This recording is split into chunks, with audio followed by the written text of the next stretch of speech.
Hello, and thanks so much for joining us. I'm Carol Jenkins. The program is Black America. My guest today is Derrick Barnes, an award-winning author whose powerful storytelling has redefined how Black children see themselves in literature. From the groundbreaking Crown and Ode to the Fresh Cut to the heartfelt I Am Every Good Thing, Derrick's work celebrates Black boy joy, pride, and identity with boldness and with grace. A former copywriter for Hallmark and the first Black male author to write for the company's children's line, Derrick has become one of the most influential voices in children's literature today, and he's here today to talk about his latest book, The Incredibly Human Henson Blayze. And Derrick, thank you so much for being here. Thank you for having me, Miss Carol. I appreciate it. And thank you for the body of work. Yes. And thank you for the T-shirt too. Good trouble. Good trouble, Brother John Lewis. I appreciate him so much, and I remember having a conversation about him with Dr. Tommy Smith when we were on tour for, Victory Stand, and just talking about sacrifice and how it's so important for us to sacrifice ourselves for the next person. I mean, that's a part of being a servant of God. So I try to. Right. Well, it's I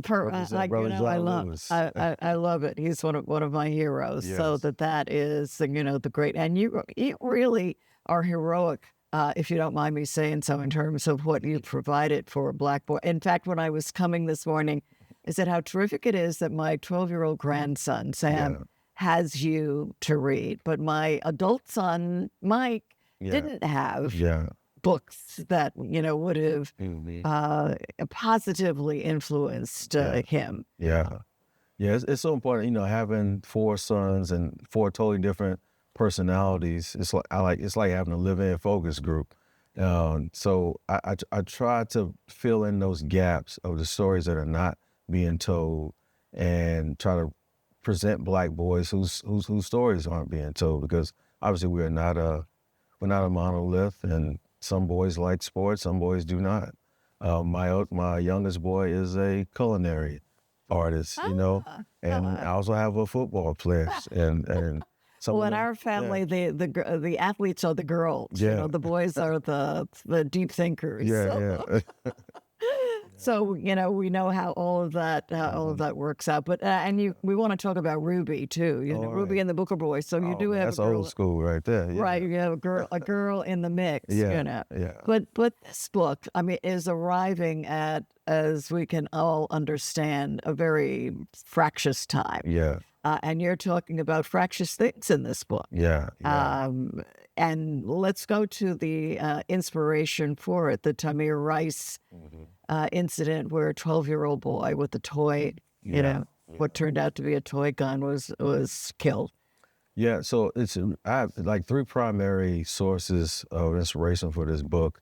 One, I actually created Henson Blayze. He was the protagonist in another book called Germantown Hero, and it was based in Philadelphia.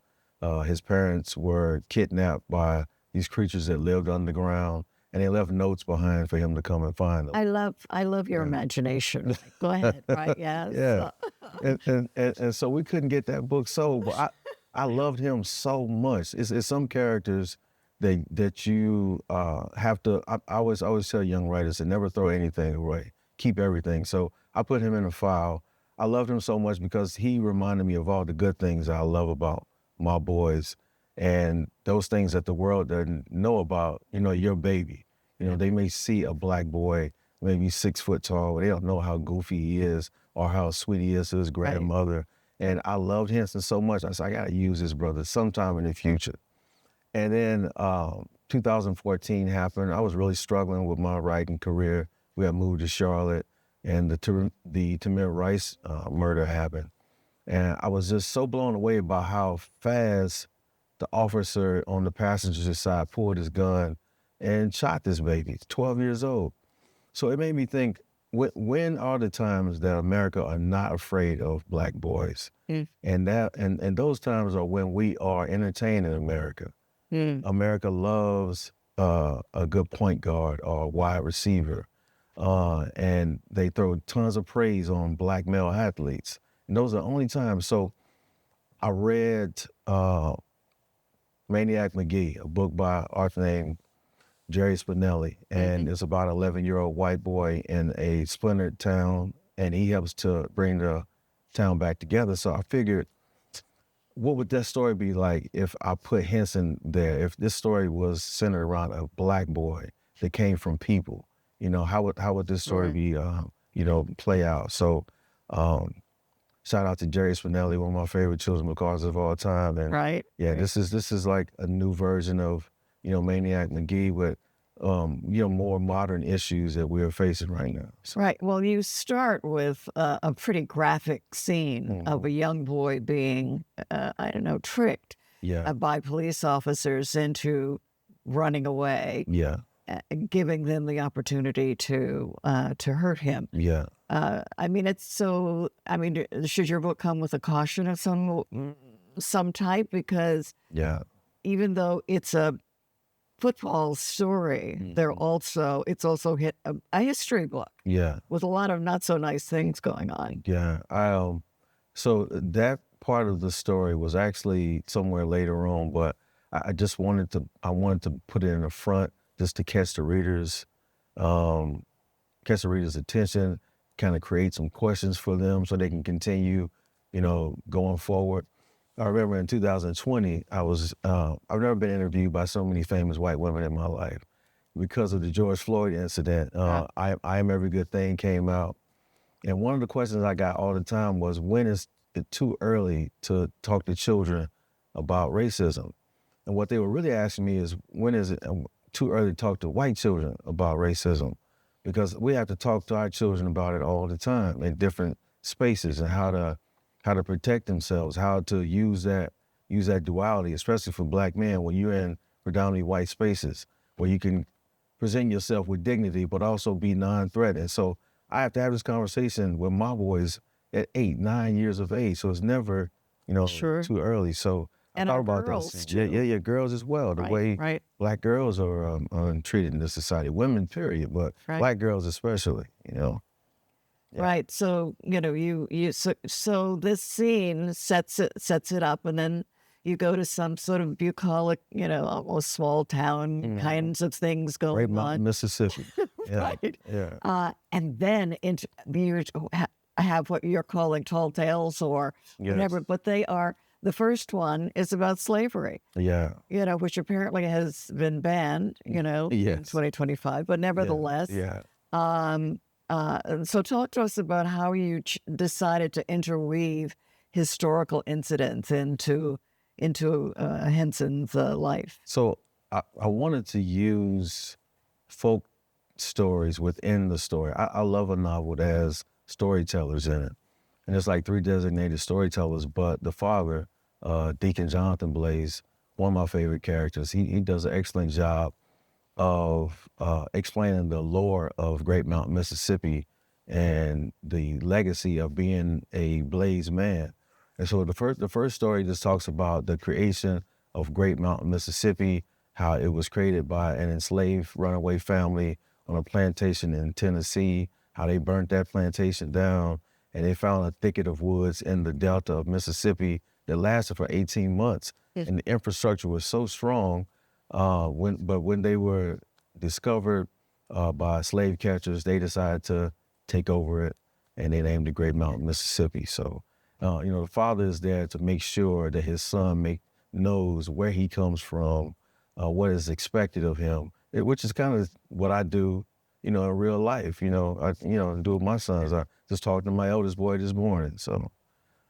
Right. And we have in the news a shocking story Yeah. at a state college in Mississippi, Yeah. where a black boy was found hanged. Yeah. At this point, we don't know what the circumstances are, whether it was a lynching or a suicide, as some have suggested, or what happened. But nevertheless, Yeah. whatever it was, it's just horrible. So, in 2025, having something like that, being confronted with the thought of the image of it is so shocking. Yeah. I was just there on that campus at Delta State. I presented for hundreds of elementary school students. They said I spent a lot of summers in Lexington, Mississippi, graduate of Jackson State, down Mississippi, and we talked a lot about this as my boys were growing up, that we can't just pray for our children to be safe. We need all hands on deck. So we pray for our children to have armor, but also to be armed with knowledge, to be armed with, awareness, to have protection, but also to be a difference maker. Like, we need all hands on deck. We can't have our children, surrounded by a bubble. Like, I want my boys to be out there moving and shaking, and they're all across the country right now. But not only them, but their peers as well, to continue to educate themselves and be a part of the movement, be a part of making things better. So I don't worry about them as much, not as much as my wife does, because I know they're going to be husbands, fathers one day, and you're going to be the one that your family looks to, for protection. So you have one of the things, as you've mentioned, you go out to talk with the kids all across the country, which is great. I'm sure that when you show up on, a campus or in a school, there's like a what, who is this, because you, in many instances, have been the first Black man who's written those kinds of books, shown up in the classroom, that many of the kids may have seen. And you have like a whiteboard that a certain... Yeah, it's in the kitchen, the whiteboard of wisdom. I write something on Sunday nights when all the boys were at home. We only have one son at the house now. They're all grown up, They're all grown up. They're in graduate school, got 2 in undergrad. But on Sunday nights, I used to write a motivational quote and have them take a picture of it. And during the week, whenever they are broken down or they feel like they need they need a word from Pops, you have it. But now I've started to leave them an audio message. I leave them an audio message every Wednesday in the middle of the week. Sometimes it's 2 minutes long. Sometimes it's 5 minutes long. Sometimes it's just 30 seconds. And well, we have a shot of one of them. Do you? All right. Right. Yeah. Let's see. What is it? If they do 10 and you do 30, we talk about push-ups, squats, anything. Prepare, study, train, read, pray like you're preparing for the fight of your life, because you are. Whoa. Yeah. Whoa. And so that was one of the messages that you gave to your boys. I'm like a live-in motivational speaker for those brothers, man. Right. Well, my number one saying is, there are no off days. There are no off days. There are no off days. You have to spend at least 20 minutes a day doing something to make yourself better than you were, the day before. That's how you separate yourself from everybody else, So when I hear them say that now at 21, 24, 19, I'm like, all right, they know what time it is. Let's make something happen. Right. Well, let's talk a little bit about how you built yourself into this best-selling, award-winning book writer. Yeah, that still sounds odd to me. It doesn't sound odd. Yeah. And you've won some of the big ones, so, that's terrific. But so tell me how old you were when you wrote your first thing, and what was that? You mean... Were you like published 8 years? work? Were you like 8 years old? I was 10, yeah. So I was in the Gifted and Talented program in Kansas City, Missouri School District. And I had a teacher named Miss Shelby in the 5th grade. 5th grade was so pivotal for me. I fell in love with hip-hop music. I was diagnosed with type 1 diabetes, which just really taught me discipline. Right. And she introduced us because she recognized, because I used to destroy other 5th grade boys and hip-hop battles, like so Mrs. Shelby recognized that, and how hip-hop is just a child of poetry. So she had a whole section on the Harlem Renaissance writers, Claude McKay, Zora Neale Hurston, Langston, which I really identify with him because, he was from Missouri. Right. And so that's a pretty good idea. Yes, Langston that's used. right. Okay, right. So that was 5th grade. 5th grade. All of this was going on. Yeah, right? Yeah. And I wrote my first short story, got up and read it. I still can't believe I do what I do, because I'm very much so introverted. Get up and speak. You're an introvert? Yeah. Right. Somehow I didn't pick that up. Really? But keep the writing going. Yeah. Keep the writing thing going on. Yeah. And she allowed us to get up and read our short stories, and they loved it. And I discovered my superpower that day because I've been reading. Me and my mother worked so much, but she took me to the library every Saturday, Ah, and I read a lot of nonfiction. And I had all these words, and I had this great imagination. And Miss Shelby allowed me to, discover something that I love, something that would carry me, for the rest of my life. So right, right. Well, this book is dedicated to your mom, yes, but the mother in the book, tell us about her.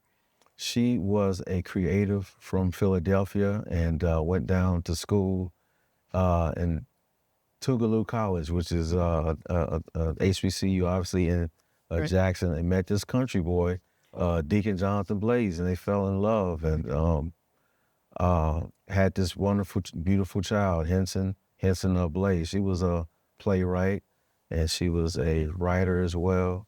And she's very much so a spiritual influence, you know, over the whole story. So Right, right, right. mm, Inspiration for you for all of the writing that you've done. I was intrigued by reading that liner notes from yeah, albums. Do they still call them that now? I don't think so. They don't call them that anymore. Yeah, But that's where you got a lot of your inspiration. that's where I got a lot of my inspiration. I feel like my writing is very rhythmic. You can tell that I'm very much so influenced by music. I used to read the liner notes and copy down lyrics from Stevie and Roberta Flack, So Earth, Wind and Stevie Fire. Wonder, right? Roberta Flack. You said she was Yeah, your first crush. the first woman I fell in love with because we woke up on Saturday mornings. So my mother's a country girl. She's from Clarksdale, so we woke up and we can smell the bleach and pine saw. So I'm hearing the Mighty Clouds of Joy. I'm hearing, Roberta Flack. And the way her voice just echoed through the house, that really stuck with me. And yeah, have to Right. think about Roberta.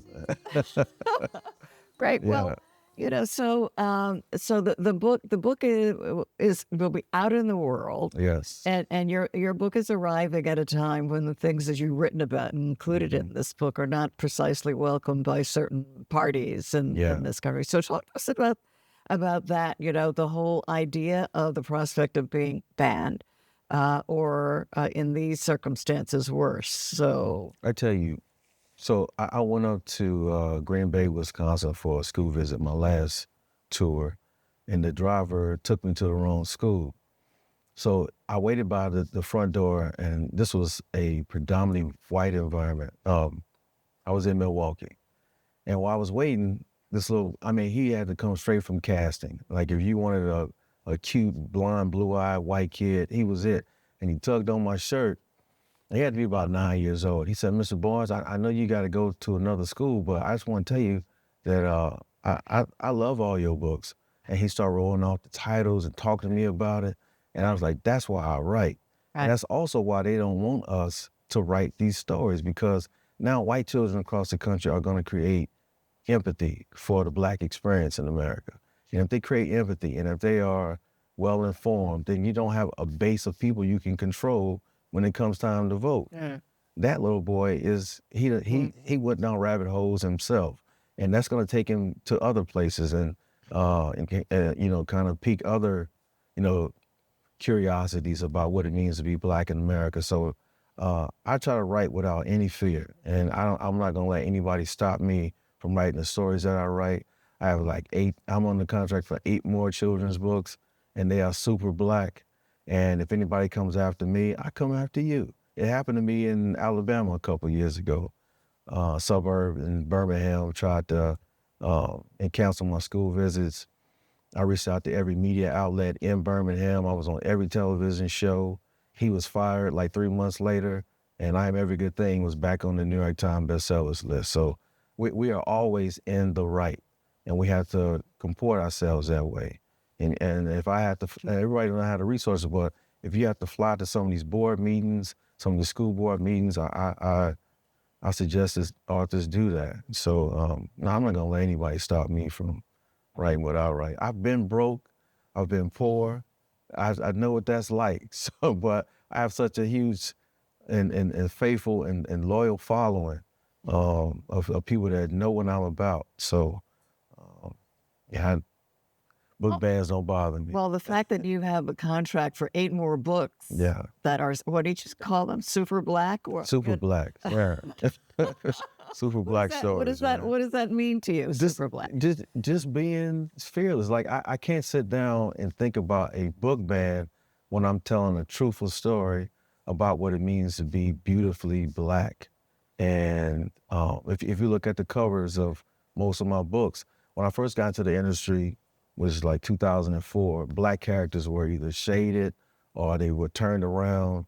And we've come a very long way. There's a lot of beautiful covers now, but all the boys on my covers are confident, cocky, strong, head held high. You know, that's important to me. So that kind of falls into the definition of being super black.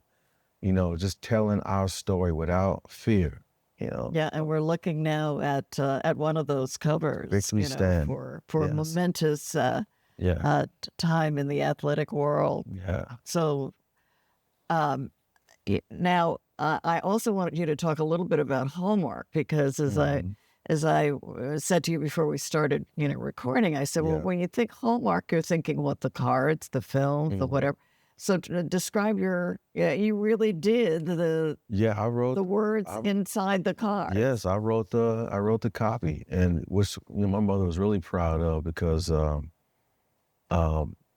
most creatives when they graduate from college, you don't have a degree that is going to allow you to make money. And I was able to have health insurance, which was really important because I'm a type 1 diabetic. But they had other black men that were editors that wrote cards, but they never hired one, and they gave him the title of copywriter. So I was the first one in 1999.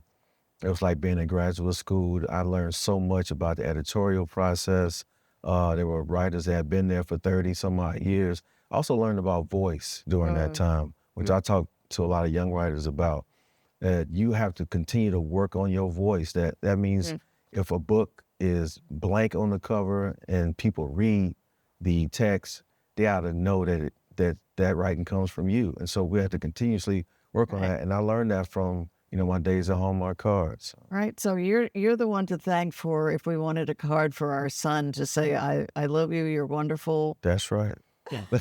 I did Mahogany. I did this line called Between You and Me. It was like a love letter. And every single holiday, did that. And my bestseller only had a couple of words. It was a black and white photo of two black men, their hands clasped, and it was a thank you card. We open up, it just says, "Good looking out," Ah, and that's my best-selling card of all right, time. right. So Wow. Wow. Wow. yeah, So in terms of the chalkboard, in terms yeah. of what chalkboard message would you send out to our viewers now, to the to the older ones watching, and to the boys who probably tuned in because they knew you were going to be on, Yeah. and wanted to hear what you had to say about them. I would, yeah, I probably wouldn't have enough space to write everything I wanted to say, but pretty much just keep showing up every single day. Keep showing up. The world needs you. Sometimes I think everything in the world that's going on can make us feel small, and if our contributions even matter, but everything that we do, everything on this set, everything that you do, every single educator, parent, everything that you do matters.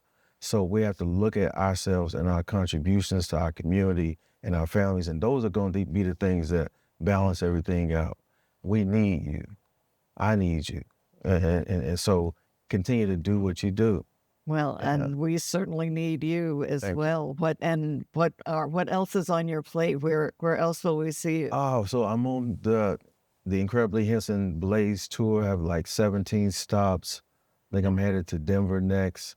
I have a book coming out in February with I don't know if you had him on or not, but one of the greatest illustrators in our industry, a brother named Frank Morrison. We Oh, have a book love coming his out, work. and brother Kristen Gregory, Dick Gregory's son. We Right? have a book coming out in February entitled 7 Million Steps. So that's my next project, and a few more things I can't talk about, but they're gonna be super black though. We can count on that. Yes, Well, we yeah, thank you for that, and yeah. thank you so much for the tremendous, Thank you for having me. portfolio of work that you produce for our Thank you. kids. It's just, I mean, not the boys, but also the girls, Yes. who love your work. Thank you. Thank And you. I don't know, 17 stops. Yeah. That doesn't happen in the publishing world much anymore, Derek. Yeah.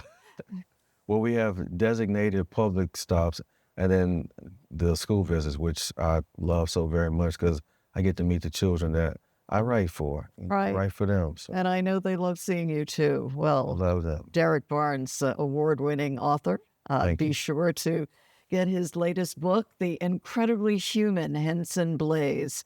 It's history, it's dynamic, it's also super Black, but things that we need to know. And you can also visit his website, derrickbarnes.com, and check out some of his other work. Invite him to come to your school Yeah. if you're an educator or librarian, and you can also follow him at author Derrick D. Barnes.